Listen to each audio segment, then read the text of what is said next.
ആലപ്പുഴക്കാരന്റെ ഉറക്കം കെടുത്തുന്ന കുറുവാ സംഘത്തിന്റെ വാർത്തയിലേക്കാണ് നീ. കുറുവാ സംഘത്തിന്റേതെന്ന് സംശയിക്കുന്നവരുടെ മോഷണം വ്യാപിച്ചതും ഇവരുടെ ദൃശ്യങ്ങൾ പ്രചരിക്കുകയും ചെയ്തതോടെ ആലപ്പുഴയിലെ ജനങ്ങൾ ഭീതിയിൽ. മണ്ണഞ്ചേരിയിലും കായംകുളത്തും നടന്ന മോഷണങ്ങളിൽ അന്വേഷിക്കാൻ പ്രത്യേക സംഘത്തെ നിയോഗിച്ചു. ഡിവൈഎസ്പി മധുബാബുവിന്റെ മേൽനോട്ടത്തിൽ 7 അംഗ സ്പെഷ്യൽ സ്ക്വാഡിനെയാണ് രൂപീകരിച്ചത്. മോഷണം നടന്ന സ്ഥലങ്ങളിൽ രാത്രിയിൽ പോലീസ് പട്രോളിംഗ് ശക്തമാക്കി.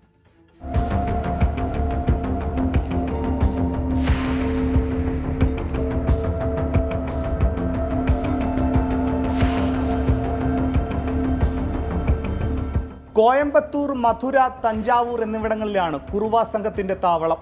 ദേഹത്ത് എണ്ണ, കരിയോയിൽ എന്നിവ തേച്ചാണ് മോഷണത്തിനെത്തുക. അടുക്കളവാതിൽ തകർത്താവും അകത്തു കടക്കുക. മോഷണ ശ്രമങ്ങൾക്കിടെ വീട്ടുകാർ ഉണർന്നാൽ ആയുധങ്ങൾ ഉപയോഗിച്ച് ആക്രമിച്ച് കീഴ്പ്പെടുത്തുന്നതാണ് രീതി.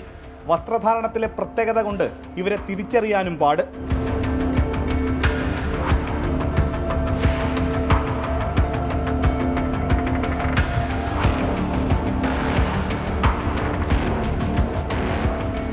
തുടർച്ചയായി ആലപ്പുഴ മണ്ണഞ്ചേരിയിലാണ് കുറുവാ സംഘത്തിന്റെ സാന്നിധ്യം തെളിയിക്കുന്ന CCTV ദൃശ്യങ്ങൾ പോലീസിന് ലഭിക്കുന്നത്.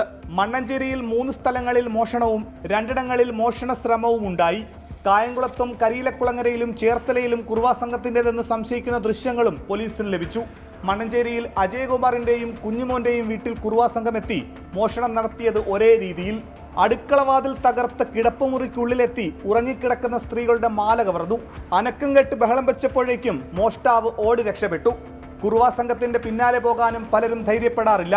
സംഘത്തെ വലയിലാക്കാൻ ആലപ്പുഴ ഡിവൈഎസ്പി MR മധുബാബുവിന്റെ മേൽനോട്ടത്തിൽ 7 അംഗ സ്പെഷ്യൽ സ്ക്വാഡിനെ രൂപീകരിച്ചു.